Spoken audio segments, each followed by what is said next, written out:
Want to customize your character's voice on Talkie AI? Then you're on the right video. Today I'll be showing you the step-by-step process on how you can easily customize the voice of your Talkie AI.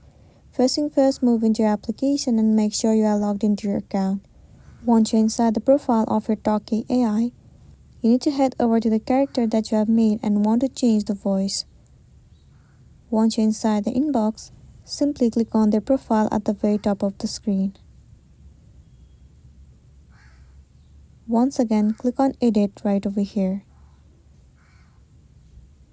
In this page, you can see Talkie's voice. Click on it. Now from here, you can select any of other voice you want to add. You can try and check which voice it suits. And once you're ready, click on this plus icon. Once you've selected the specific voice, click on Done. Over here, you can see the voice has been changed.